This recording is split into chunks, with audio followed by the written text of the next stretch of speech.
Hi friends, I'm Ellen Gormley and welcome back to my channel. Today I'm doing tapestry crochet and I've taken this little motif item from Carol Ventura's second book on the topic that I'm aware of anyway, More Tapestry Crochet. And so this book was written in 2002 and I was lucky enough to snag a copy off of eBay. It's an old library version of the book, and so I am just so glad to have it. But anyway, if you're lucky enough to pick one up, it's very, very useful for right and left-handers. All the tips and history of tapestry crochet, lots of different patterns and motifs and cultural comments. Carol has, on page 70 of this book, an eyeglass case pattern. And so I was just going to take the motif from it and teach you a little bit more about tapestry crochet. And this is the little color picture of the tapestry crocheted eyeglass case. So, and I have my little swatch. So I made a little swatch in rounds and I made two little, I don't know what these are, deers, dogs, llamas, I don't know. But let's make them together. I'll be using the stitch diagrams, which is more of a chart because they're all single crochet. And I really did not even look at the written instructions, although you absolutely can. So what I am doing today is taking an an H size hook. I'm going down a hook size because for tapestry crochet, I like the stitches to be a little bit tighter than normal so that you don't see the yarn as it is carried around. So it's reversible, pretty reversible. I mean, you can see that this is the wrong side, but it still looks really great. So turn it right back to the right side out. Chain 30 and join to the first chain to form a cylinder. Okay, so take care not to twist your foundation chain. I'm going to chain about 30, I think. 3, 4, 5, 30. I'm just thinking, do I really want to do 30? This is probably enough. It doesn't have to be exact. This is just our practice piece. So what's happening here is you can look at a grid like this, square over square, and this is what it would look like if you charted it out on graph paper. But as you can see from my swatch and from this slanted graph representation, that the stitches are more rounded at the bottom and more squared off at the top. And as a right-hander, it's going to slant to the right, and as a left-hander, your work is going to slant to the left. We are working in a cylinder. You could go back and forth in turned rows, but it's kind of tricky and, you know, it doesn't quite look right. It kind of jogs. So often she will either do it in rounds or in a cylinder, or will work right-handed for one row, not turn and work back with the other hand the other way so that all of the right sides are all together on the same way. Let's get started. So when you have your chain of whatever in this practice piece, I'm making sure not to twist my beginning chain. I'm just going to go ahead and make a cylinder by linking the first stitch to the last chain, the first chain to the last chain. I'm going to go ahead and single crochet and grab a locking stitch marker.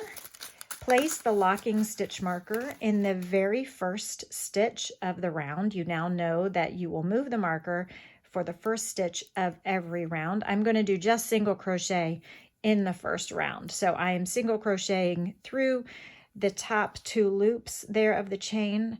You could also do the back ridge, back bump, back bar like I often like to, but then it gets a little, and I did here, but it gets a little uneven when you like join. But it's okay. It's fine. You'll like it. So whichever method you prefer is absolutely fine. I'm reversing the color for this swatch just because I think it'll make a cute little visual when I'm done. Today I'm using Paint Box yarn for the lighter yarn, and I'm using Brava worsted weight for the darker. I just liked the 2 colors together, and it reminded me kind of like a giraffe. And even at first I thought, oh, maybe I should make the neck taller to make it a giraffe.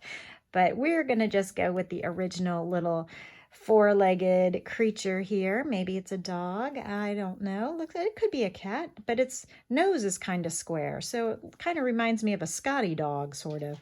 I don't know. What do you think? Okay, so I'm just single crocheting one in each chain. I like to have like a solid row before I start the pattern. And I'm just improvising so that I can teach you this set. This little motif that can be repeated. You can then apply this little unit to a scarf or a sweater, or be an adorable pocket on a little girl's dress or a little boy's cardigan. So you can do it, or you can make it an all over pattern like the eyeglass case was, where there were lots of them in an all over pattern. Okay, so now that I'm completing round one and giving myself this nice foundation of a solid color for the first row, I am going to follow. Both of these are accurate. So if I spend the first stitch of the round, so my marker is in the first stitch of the round I am going to make in the main color. In this case, the gray on this diagram is going to be my main color, which is going to be the terracotta. You would single crochet, and then already we'll be switching color. So as I have inserted my hook into the first stitch of the round where the marker had been, I'm going to yarn over and pull up a loop, but I'm going to pull through with the other color, with my contrasting color. And this will be the body of the creature. So I am just going to hold the yarn on the back of the work and yarn over and pull through that single crochet with the new yarn. Now I will do the first one stitch, like you got to kind of tie up your tension just a little bit and work over your tails. So I'm holding the tails on the back of the work. I'm going to pull up my loop. This will count as the first stitch here, this white one at the bottom. It's exactly the same. One is just how you would graph it out on graph paper, and then she has whole pages of this kind of scalloped OG paper, or almost like an OG, rounded at the bottom, scales almost, so that it shows a more accurate representation of how the stitches look when they're made. Okay, so the contrasting color is this stitch here, but we're going to switch to the main color then for 1, 2, 3, 4, 5 stitches. So as I have begun the contrasting color stitch, that's all I need to do, because when I yarn over and pull through, that stitch is completed, and I can now begin the next 5 with the main color. 1,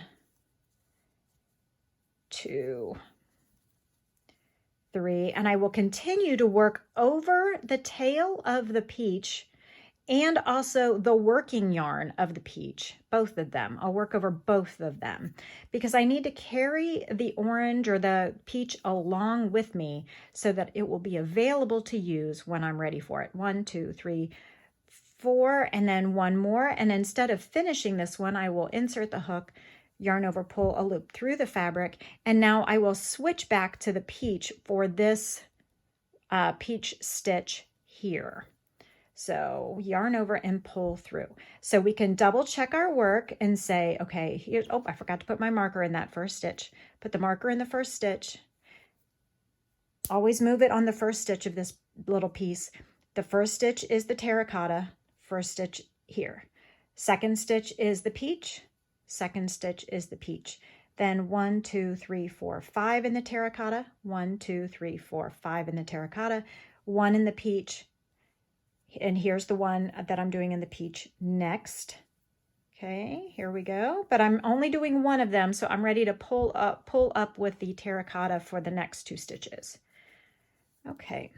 Now on this little practice swatch here on my right on the table, on the left for you lefties, I actually went ahead and did 2 of them. I just left a couple spaces. Make sure you leave enough space for the nose and then you can start a new one. So if I were to start a new one, I'm going to just keep going with the main color for a few minutes, for a few stitches. Make sure 1 for 1, 1 stitch in 1 stitch. We're not increasing or decreasing in this example. So I'm just going to give myself a little cushion of stitches, and then when I'm ready to start the next unit, the next full repeat, I'm going to do this again.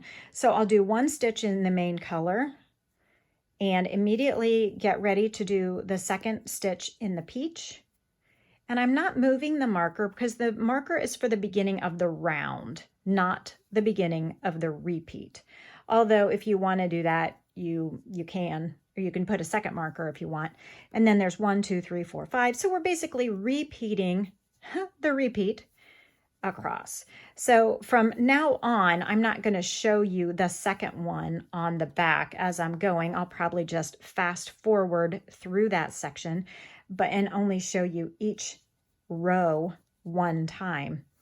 But that is what you would do if you wanted to do multiple of them. Now you can imagine you could do a whole tote bag very wide. You could do a whole wide cylinder of these. So 1, 2, 3, 4, 5. Okay, and then I'll just finish the round in the main color till I get to the next row. Now the 3, 4, 5, 6 on up on this particular diagram is because it corresponds with the written instructions for the eyeglass case.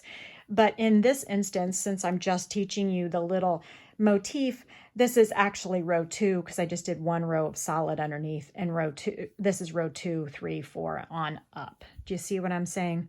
So it's not critical that we follow those, and really I have found following the chart visually is easier. So I'm like, oh, 1, 2, 3 rows of this, and then the belly comes for 1, 2, 3 rows, and then I've got 4 there in between, so it's kind of, I do it more relatively, like how do these stitches look in relation to one another.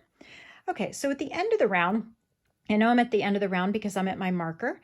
That's the first stitch here. The first stitch is the main color. And so I will remove the marker. I will switch to the peach. Go ahead and let them twist behind if you need to. Okay, we're stacking the peaches on top of each other here. And then back to the terracotta for the 5 stitches. Also, go ahead and replace your marker in the first stitch of the round so that you can keep track. And 1, 2, 3, 4, 5 until we get to the other front leg. Okay, and we'll stop just short of where we want the peach stitch to go. We'll complete the stitch with the peach and then do the stitch right on top of it next by inserting the hook, pulling up a loop through the fabric, but then we'll yarn over, and look at this carefully. The stitch is already done, but when I yarn through with the terracotta and pull through, you can see now I am all set for the next stitch. So while it looks like I didn't complete the peach stitch, I in fact did. It's just I'm pulling through and getting ready for the next stitch. So here we come again. It's time to change color again. I'm going to finish this last terracotta stitch. It's all set up. I want another peach one on top of that peach one, so I'm going to drop the terracotta, tension the peach, pull the peach through, insert the hook within the peach spot, yarn over, pull up a loop. That stitch is finished.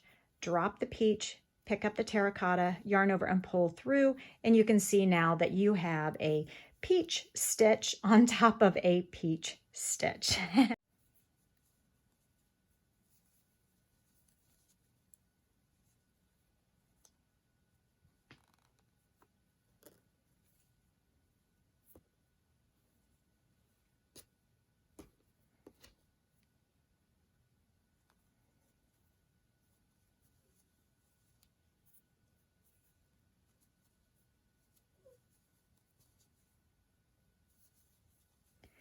As I am now starting round 4, I'd like to point out that when reading these charts, when you're working in a cylinder and there's no turning, I'm always reading the diagram the way I'm working. So it's not like when you're turning and you work this way and then you read the diagram this way and then you read the diagram this way when you turn again and you turn again and read the diagram this way.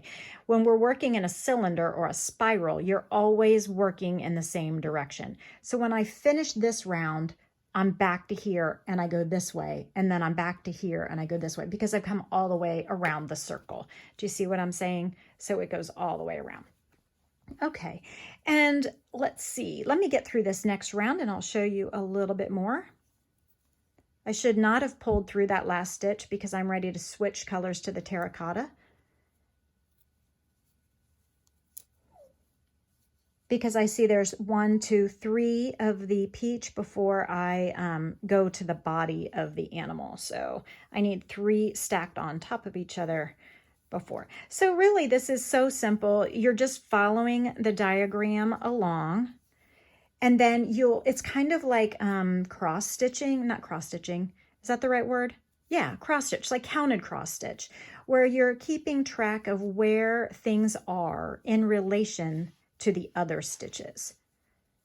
So when I look at the example that I did here, you can see that it matches this. So I had 1, 2, 3 of the leg, 1, 2, 3 of the leg. Then I had 1, 2, 3, 4, 5, 6, 7 of the body, and I had 1, 2, 3, 4, 5, 6, 7 before I switched stitches and went back to the main color. And then you see the body was 3 rows tall, 1, 2, 3, and I did 1, 2, 3. Okay, then the tail is, you're just following exactly along. And if it helps you, you might want to make your swatch in gray and white. By making your swatch in gray and white, then you may not get as visually confused about where the stitches go. Or another idea is this swatch, I made the lighter color representing the gray and the darker color representing the white. So if you think it would be easier to not get visually confused, then keep the tones the same. Make the darker color the gray and make the lighter color the white squares. So I hope you've had fun with this little introduction to tapestry crochet. Please check out my other videos on color work and being more colorful. And this is a nice way to learn how to read tapestry charts too. So take a good look at this, maybe take a little screenshot, and go check out Carol Ventura's books, Tapestry Crochet and More Tapestry Crochet by Carol Ventura. I will see you in the next video. Keep stitching.